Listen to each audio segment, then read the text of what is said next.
Биз мыйзам талаасына алып келишибиз керек деген маселе көтөрүлүп атат да. Өлкө эгемендүүлүктү алгандан тарта айрым мамлекеттик кызмат адамдары тарабынан жер аянттары жана социалдык объектилер мыйзамсыз жеке менчикке берилип кеткен. Бүгүнкү күндө алардын мыйзам жолу менен ээсин аныктоо жана мамлекетке кайтаруу иштери жүргүзүлүп келет. Бул жагдайда сот кызматкерлерин оңтойсуз абалга учураткан жагдайлар дагы жок эмес.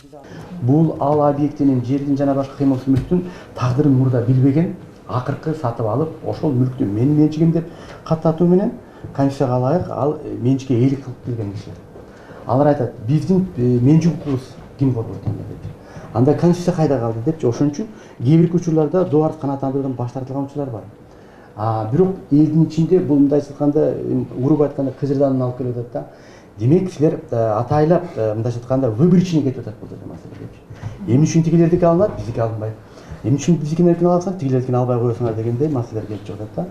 Ошолдордон сотто аябай эле мындай ыңгайсыз абал калып калып атат.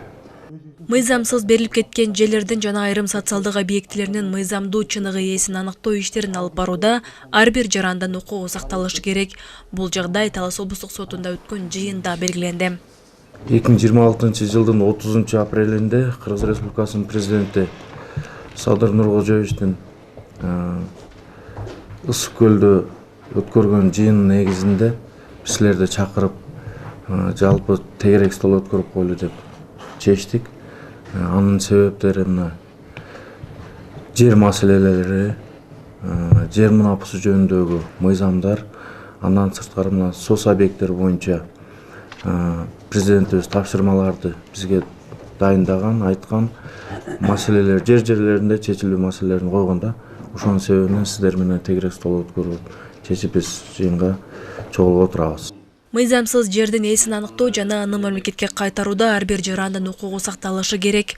Бул мамлекет башчысы Садыр Жапаровдун негизги талабы. Бул багытта президенттин облустардагы ыйгарым укуктуу өкүлдөрү башында турган атайын комиссиялык топ түзүлүп, 30 жылдап чечилбей келген жер маселелерине чекит коюу талабы турат. Президенттин акыркы указында мен түшүнүгүмдө мындай калыс эле кабыл алынганда, анткени жеке менчик Конституцияда корголуш керек да, мамлекет коргош керек жеке менчиктичи. Мамлекеттик мекемелер каттоодон өткөзүп атат, туурабы? Алар сөзсүз ошол анын мыйзамдуулугу боюнча мыйзамсыздарды баягы териштирип, жыйынтыктарды туура кылып, мыйзам талаасына алып келиш керек болот да. 260 статья бар жанагы жарандык кодексечи, 15 жыл такай ээлик кылып келген, мамлекеттик алымдар төлөп келген, Аны ошол ээликтерди кандай ээлик кылып келди, ошо өз максатына жараша болуп атабы, ошонун баарына көңүл буруш керек болуп атат да бүгүнкү күндөчү. 92-95 жылы чыккан мыйзамдарга ылайык кээ бир объектилер баягы мыйзамдуу сатылган, кээ бири мыйзамсыз сатылып кеткен экен. Кээ бир адамдарга ошол өткөзүп кеткен менчикке. Азыркы учурдун талабы ошол мыйзамсыз өтүп кеткен объектилерди, социалдык объектилерди канчалык мыйзамдуулугун карап чыгып, эгер мыйзамга туура келсе, анда баягы убагында мыйзамдуу берилген, мыйзамдуу сатылган деген чечим кабыл алат. Азыркы учур талабы ушундай болуп атат, кайта бардыгын реестрден өткөзүп, ошол эле баягы күч органдары, прокуратура, МВД, УКМК кызматкерлери кайта баягы текшеришип атат. Президентибиз туура эле саят жүрөт. Ал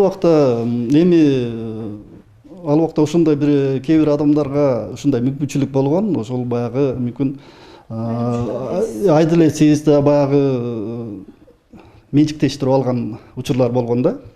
Талас облустук сотунда үстүбүздөгү жылдын 6 айында жалпы 87 административдик иш каралган. Алардын ичинен 30 административдик иш жер маселелери боюнча облустук прокуратура органдарына келип түшкөн доо арыздардын негизинде каралып, 90% канааттандырылган. Маселенин экинчи тарабы, эң кыйын тарабы, бүгүнкү күндө ошол мамлекет тарабынан алынган социалдык объектилер жана жерлердин компенсация төлөп береби деген маселени элдер көтөрүүдө. Мындайча айтканда, мыйзамдарыбыздын талабына ылайык, эгерде мамлекеттик орган тарабынан мурда берилген жерлер менен объекттерди кайра кайтарып алса, анда анын бүгүнкү күндөгү базар наркын төлөп берүүгө тийиш экен. Ал жөнүндө урматтуу президентибиз 2026 жылдын июнь айынын аягында күч органдары жана сот органдарынын кызматкерлери жетекчилери менен өткөргөн чогулушунда дагы айтып өттү. Ошондой эле адамдардын укуктары бузулбастыгы, алардын дагы менчикке болгон укуктарын коргоо маселеси бул биринчи орунда турган Конституциябызда ар бир жарандыктын гаранты катары мыйзамдар тарабынан ошол элдин укуктары, кызыкчылыктары корголсун деген маселени коюп атат. Талас облусунда 2026 жылдын 6 айында 11 гектар мыйзамсыз берилип кеткен жер жана 2 объект мамлекетке кайтарылып, 63 миллион сомдон ашуун каражат казынага түшүрүлгөн. Айжамал Байырбек кызы, Калмурат Мейманбеков, Ынтымак Мейманбеков, Талас шаары.